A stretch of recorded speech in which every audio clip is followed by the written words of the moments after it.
kajian Islam menuju ridhonya Allah. Nih, kalian hidup di atas muka bumi ini kan menghadapi waktu nih kalian semuanya.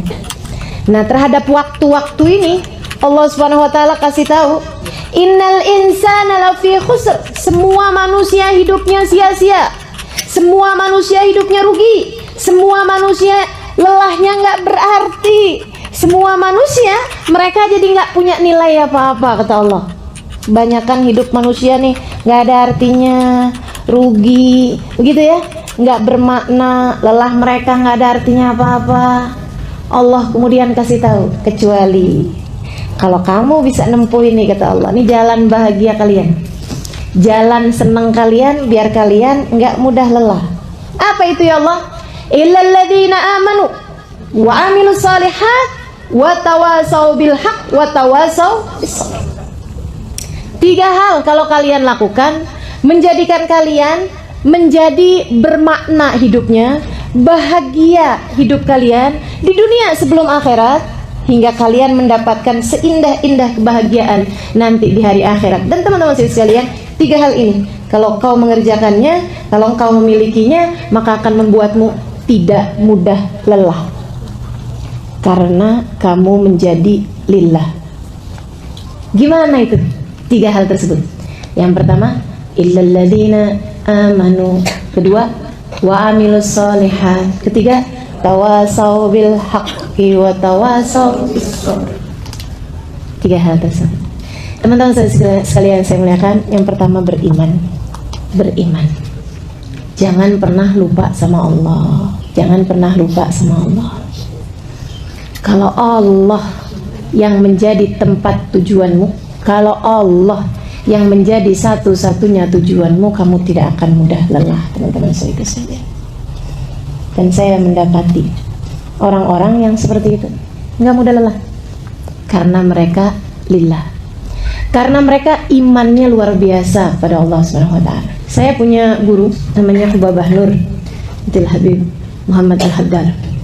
Ini orang yang saya lihat dalam hidupnya paling sedikit waktu tidurnya. Beliau itu, teman-teman sekalian, tidurnya dalam 1 hari 1 malam hanya sekitar 2 jaman aja. Saya banyak mendampingi beliau, terutama ketika beliau datang ke Indonesia berdakwah.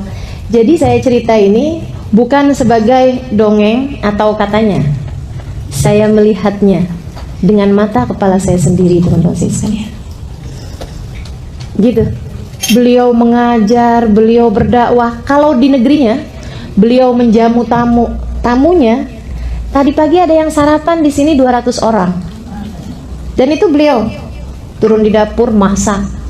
Habis selesai masak semuanya buat 200 tamu. Kita sih mau undang 200-an tamu rencananya dari sebulan sebelumnya. Itu pun kagak pakai masak. Order catering padahal. Dan kita habis itu istirahatnya seminggu. Masya Allah. Beliau, teman-teman sekalian, habis selesai masak rapi-rapi kemudian ngajar, ngisi majelis. Habis selesai itu beliau kemudian pulang, baca zikir, baca ini, nemuin tamu. Wah, Masya Allah, Masya Allah. Ngurusin anak. Anaknya berapa banyak? 10 orang. 10-10-nya. Beliau melahirkan dengan normal, beliau melahirkan, mendidik mereka dengan sebenar-benarnya pendidikan. Beliau susuin, beliau urusin semuanya. Ya Allah, ya Allah, Masya Allah. Nggak ada capek-capeknya gitu. Saya ngelihatnya, ya ampun, subhanallah nih orang. Saya membayangkan, tiap saya lihat beliau, teman-teman sekalian, saya membayangkan, ini malaikat rokib, nggak selesai-selesai nih, nyatetin amal ibadahnya beliau gitu. Dari ini habis selesai ini lagi, habis selesai ini lagi, belum zikir belum, ya Masya Allah, Masya Allah. Sementara kita nih kira-kira antara rokib sama atid.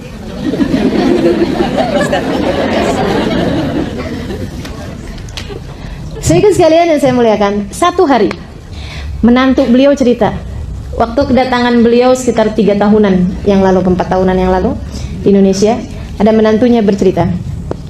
Dia bilang, ya Allah, perjalanan ini bikin saya tahu siapa Umi.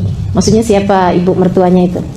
Dia bilang, saya itu sering dengar orang-orang di negeri kami gitu ya, di Hadramaut di Tarim, bilang Hubabah itu ibadahnya Masya Allah gitu kan. Tapi dia bilang saya nggak lihat langsung. Yang sekarang karena perjalanan bersama-sama, makanya kita kalau mau kenal orang, berjalanlah bersama dengan orang tersebut, kamu kenal siapa dia, gitu kan? Itu nggak Bu? Ya. Beliau bilang, si menantunya ini bilang, dia bilang ada satu hari, Hubabah hari itu lagi di Kalimantan. Dia bilang hari itu majelis-majelisnya sampai malam. Habis itu kemudian kami pun pulang. Dia bilang hari itu putri beliau ada bawa 2 orang putri waktu itu. Putrinya yang satu diundang majelis ke tempat yang lain, yang satunya lagi pulang ke Jakarta. Jadi yang menemani Hubabah Nur ini hanya menantunya ini. Jadilah kami pun kemudian satu kamar bersama-sama, dia bilang. Dan baru kali itu menantu ini ya, baru kali itu kami satu kamar bersama-sama. Menantu sama mertua kan memang jarang satu kamar, Ibu ya. Dia bilang saya kemudian satu kamar. Dia bilang saya pun udah jam-jam sekitar jam 10-an gitu. Dia bilang saya gosok gigi, siap-siap mau tidur. Habis selesai, kemudian Hubabah masuk kamar mandi, gosok gigi ini apa? Saya pikir mau tidur juga. Beliau kemudian bilang sama saya, habis selesai keluar dari kamar mandi, saya rasanya kayak nggak enak gitu, udah baringan sebelum Hubabah baringan. Jadi saya tungguin, dia bilang gitu kan. Sambil saya kerjain witir 3 rakaat, habis itu kemudian saya tunggu beliau gitu. Terus beliau bilang kayak gini, Muna, namanya Muna. Dia bilang kalau kamu mau tidur, tidur nak. Saya masih mau ngerjain maksudnya yang biasa beliau kerjain gitu ya. Dia bilang saya pertamanya kayak sungkan gitu, tapi karena saya pikir saya juga ngantuk, capek banget hari itu habis majelis gitu ya. Dia bilang saya pun kemudian tidur. Ketika sebelum ketidur itu saya lihat beliau lagi sholat. Dia bilang saya bangun entah jam berapa, saya lihat Hubabah tuh belum ada juga di samping. Saya kemudian lihat gitu, beliau lagi baca Quran. Habis itu saya pun tidur lagi. Dia bilang saya kebangun kayaknya udah jam-jam 2-an gitu. Dan saya lihat tempat tidur di samping ini masih rapi juga gitu.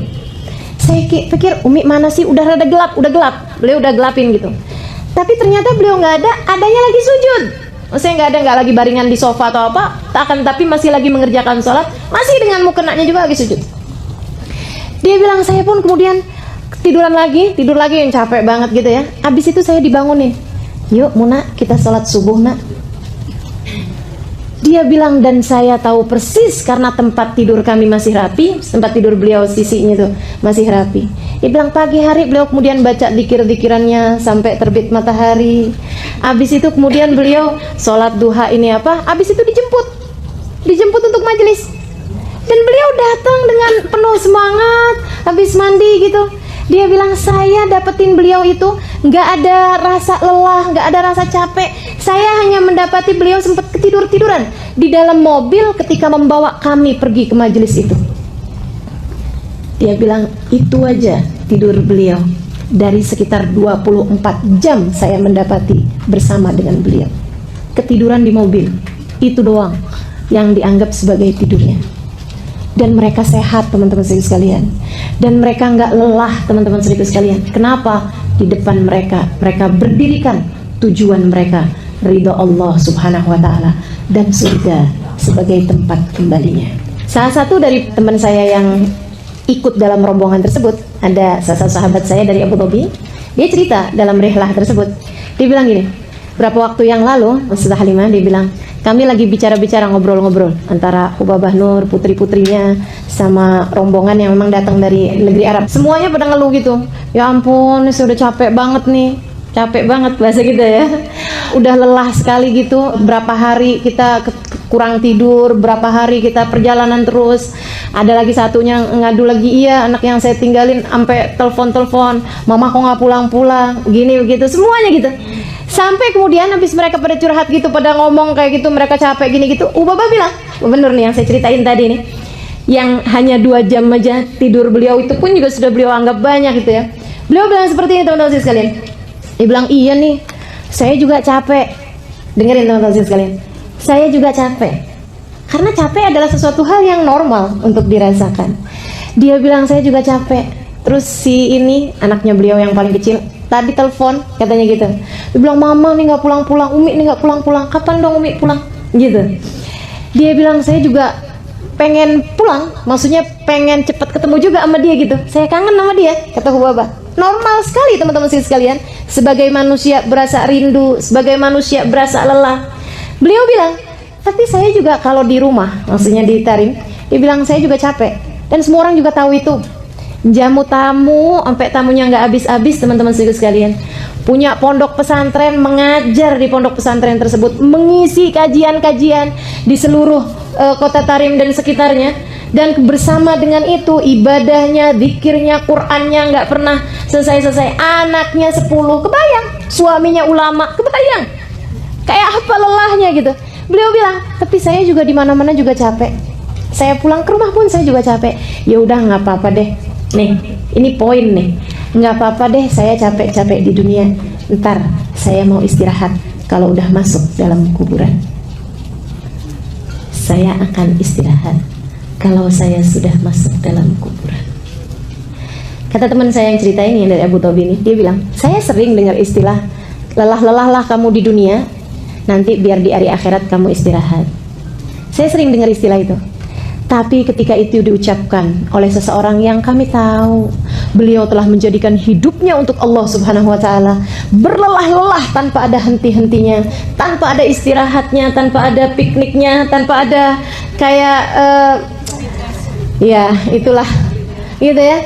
Dia bilang itu menjadi sesuatu yang tampak real, itu menjadi sesuatu yang bukan kalimat ngawang-ngawang di angkasa, akan tetapi sesuatu yang memang benar-benar menjadi tujuan. Teman-teman saudaraku sekalian saya muliakan, kamu jika memiliki alladzina amanu illalladzina amanu, jika imanmu kepada Allah Subhanahu wa Ta'ala kuat, memberdirikan hari kematianmu di depan mata, menjadikan Allah sebagai satu-satunya tempat tujuan, teman-teman saudaraku sekalian, penatmu menjadi ringan kamu rasa, lelahmu menjadi mudah untuk menyerah. Lelahnya yang nyerah, bukan kitanya yang nyerah sama lelah, tapi lelahnya yang nyerah. Wah ini nggak bisa digangguin nih, nggak bisa digangguin sama lelah. Setannya nyerah, nih kayaknya nggak bisa digodain sama capek nih. Dia nggak mudah lelah teman-teman sekalian, karena mereka menjadikan hidupnya lillah. Kamu tidak akan mudah lelah kalau kamu jadikan hidupmu lillah. Jadikan hidup untuk Allah Subhanahu wa Ta'ala, nyari ridhonya Allah. Teman-teman saudariku sekalian saya muliakan, kata Nabi Muhammad alaihissalam, tidaklah seseorang merasa lebih rugi dibandingkan dari waktu-waktu yang terlewat di atas muka bumi ini tanpa mendekatkan dirinya kepada Allah. Artinya bahwa hal yang paling akan kita sesali nanti di hari akhirat adalah kalau kita tidak berlelah-lelah di atas muka bumi ini untuk menjadikan hidup kita buat Allah Subhanahu wa Ta'ala. Tapi kalau kamu buat hidupmu di atas muka bumi ini, apapun yang kita punya buat Allah Subhanahu wa Ta'ala, insya Allah kita nggak akan nyesel nantinya di hari akhir. Jadi nggak apa-apa teman-teman sekalian, berlelah-lelahlah biar kita nggak nyesel nanti di akhirat.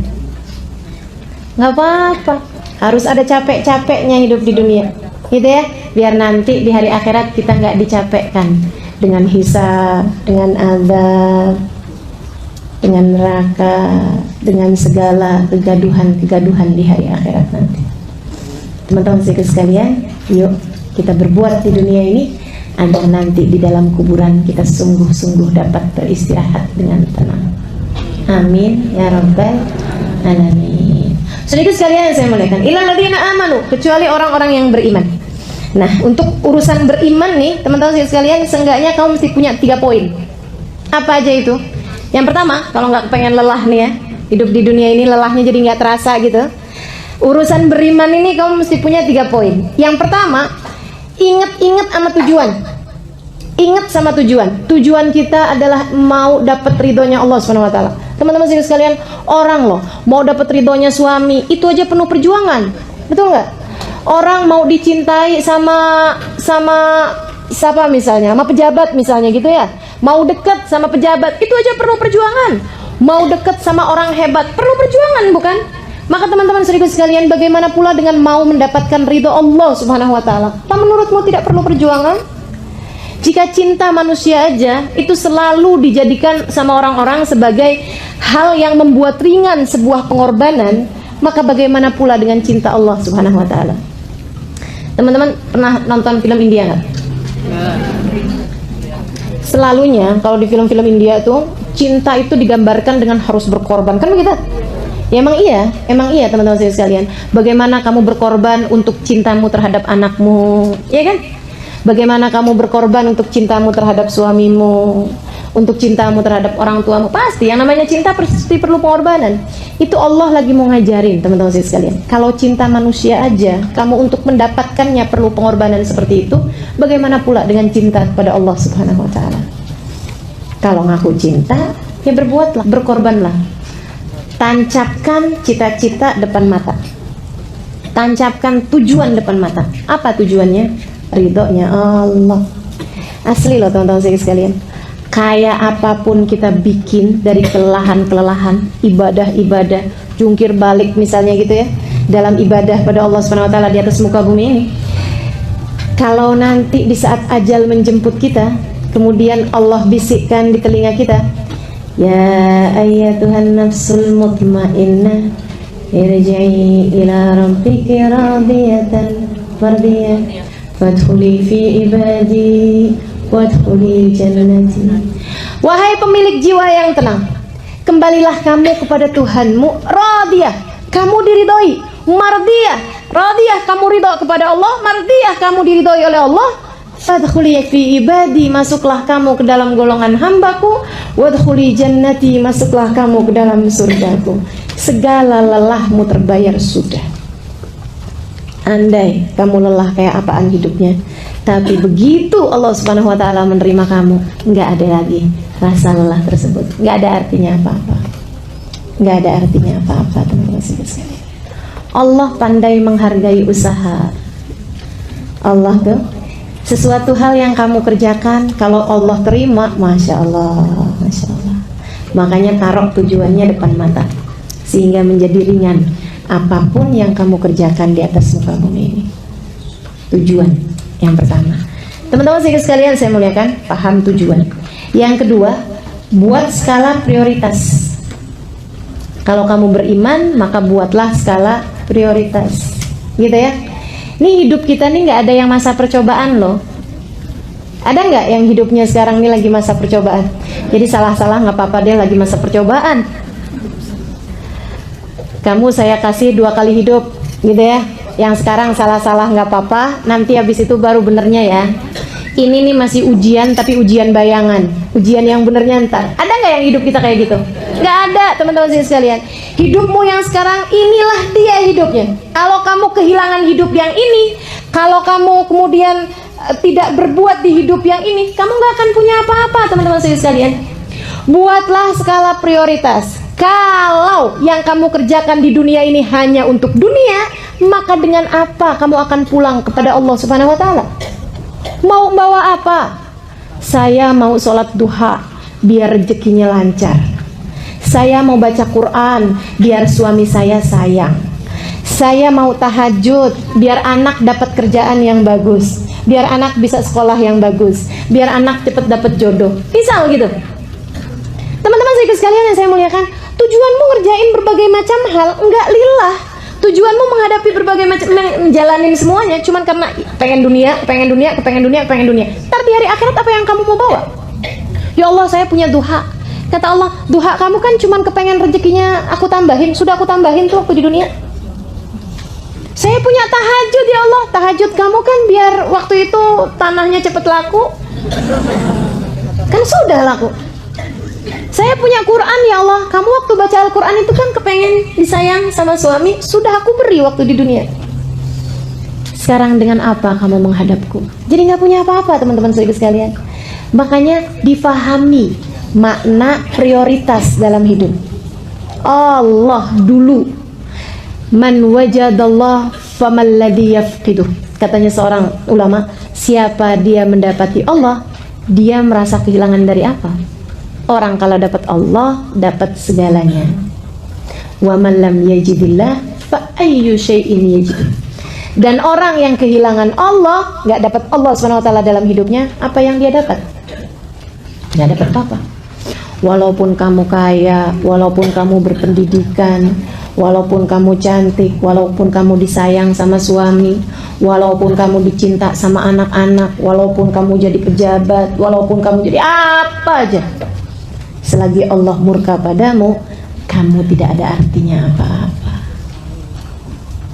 Pahami prioritas, teman-teman saudara sekalian. Allah Subhanahu wa Ta'ala adalah prioritas kita. Kita kalau paham prioritasnya, insya Allah jadi nggak mudah lelah, saudariku sekalian. Hidup kita adalah tujuannya untuk mencari ridha Allah Subhanahu wa Ta'ala. Kemudian bagi-bagiin yang pinter-pinter pahamin prioritas. Oh ini penting nih, ini penting. Jangan sampai kita nih, banyak banget diantara kita suka kelelahan karena yang mestinya nggak dipikirin, yang mestinya nggak dikerjain. Betul nggak? Yang mestinya nggak diomongin. Tuh yang bikin kita pada lelah. Yang mestinya nggak dikerjain. Waduh, dikerjain semua ya. Padahal nggak penting-penting amat gitu, nggak perlu-perlu amat. Contohnya nih, yang nggak mestinya dikerjain, nonton TV, apalagi gosip, apalagi itu ya. Ya Allah, bahas urusan artis bercerai sampai segitunya.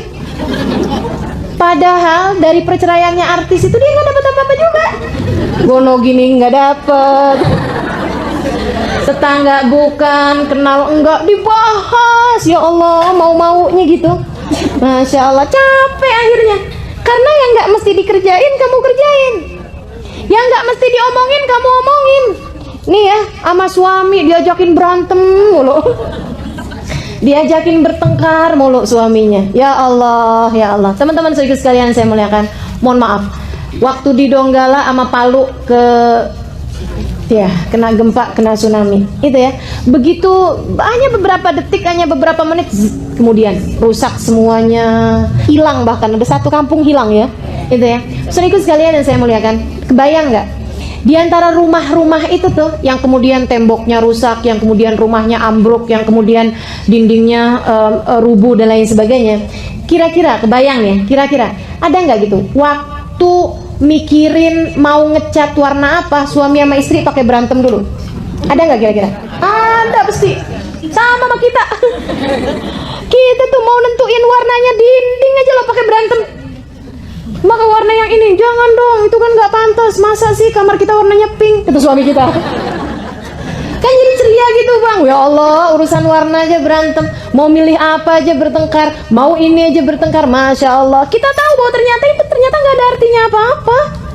Kalau Allah mau hancurin habis. Dan kemudian kita datang di hari akhirat bawa apa, teman-teman saudariku sekalian? Maka pahami makna prioritas. Jangan segala-gala yang nggak perlu dikerjain. Jangan segala-gala yang nggak perlu diomongin. Jangan segala-gala yang nggak perlu dipikirin. Itu membuatmu jadi cepat lelah. Orang urusannya orang sekampung kamu pikirin semua. Lurah bukan. Ya capek bu. Masya Allah. Pahami makna prioritas. Yang harus kamu kerjakan, kamu kerjakan. Nggak ada yang mewakili, misalnya gitu ya. Kan nggak ada yang mewakili nih. Kayak mohon maaf, kayak kita kalau kebelet mau kamar mandi kan nggak bisa diwakilkan. Ya kan? Nah itu pekerjaan-pekerjaan yang nggak bisa diwakilkan harus kita kerjakan, jadikan prioritas gitu. Teman-teman sekalian yang saya muliakan, ada dulu sepasang suami istri lagi jalan, terus kemudian udah kawin lama nih, bangsa 10 tahun gitu ya kawin, lagi jalan-jalan. 10 tahun belum lama ya, kalau pernikahannya betah 10 tahun belum lama, tapi kalau pernikahannya nggak betah 10 tahun tuh udah, ya Allah luar biasa. Teman-teman sekalian, suatu ketika suami istri ini lagi jalan-jalan di taman, di sebuah malam ada bintang-bintang cakep gitu. Lagi jalan gitu kemudian kedengeran suara kuek kuek kuek kuek. Si istri bilang, wah ada ayam. Suaminya bilang, itu bukan ayam sayang, itu bebek. Kata istrinya, ayam kok? Ini istri-istri kan suka ngeyel. Kata suaminya, itu bebek sayang.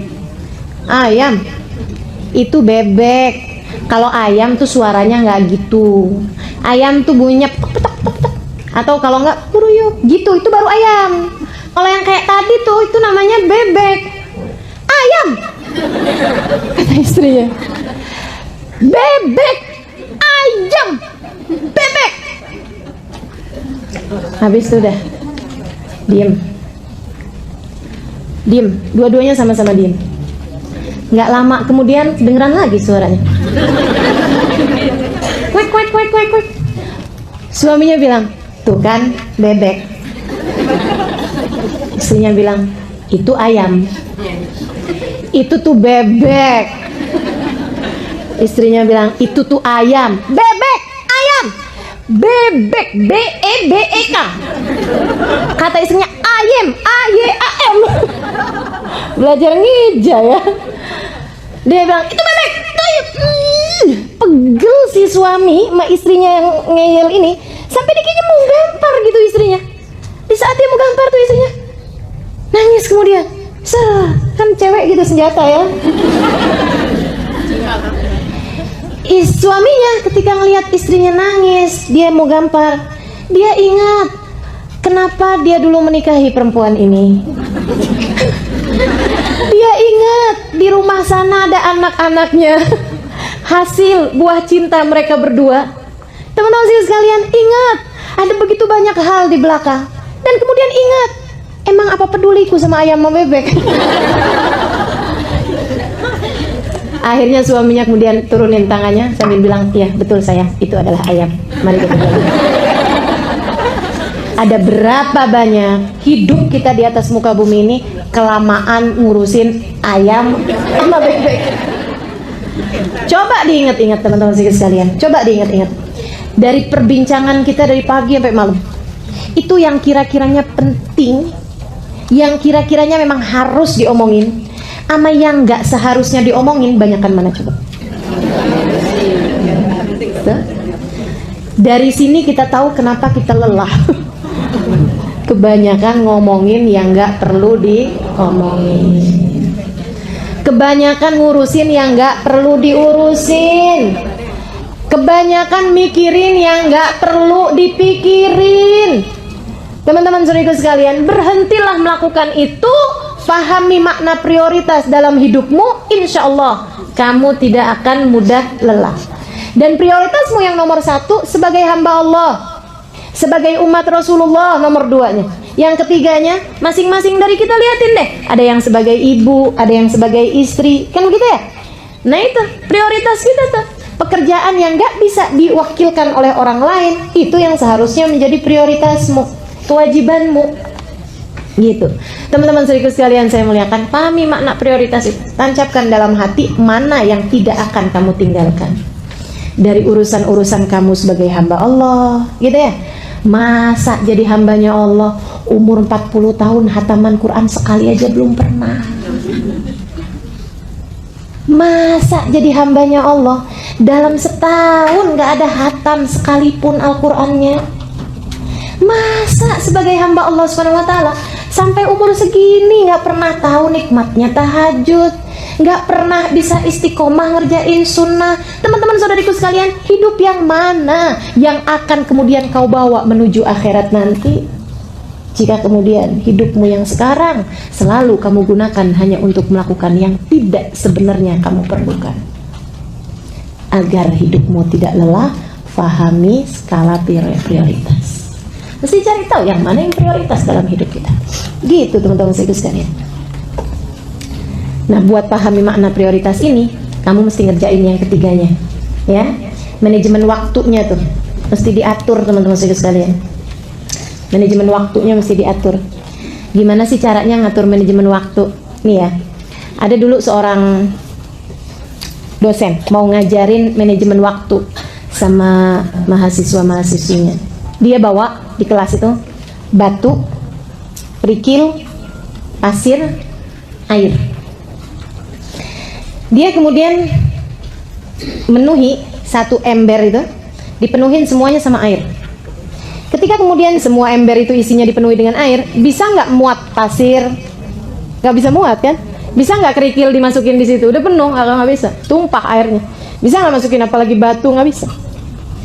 Kalau misalnya di ember itu dimasukinnya pasir, Habis dimasukin pasir penuh, bisa nggak dimasukin air? Bisa. Tapi bisa nggak dimasukin kerikil? Nggak bisa. Dia bilang, gimana caranya biar semuanya ini bisa muat? Gini dia bilang, yang pertama kali dimasukin mesti batunya yang besar-besar, batu yang besar tuh masukin dulu ke ember itu. Set. Habis itu kemudian masukin batu yang kecil-kecil.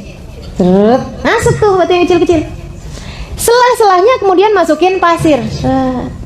Habis itu kemudian masukin air. Semuanya bisa masuk ke situ. Ini waktu kita tuh kayak gitu, teman-teman saya sekalian. Tuh ember tuh waktu yang Allah Subhanahu wa taala siapkan modal bagi kita.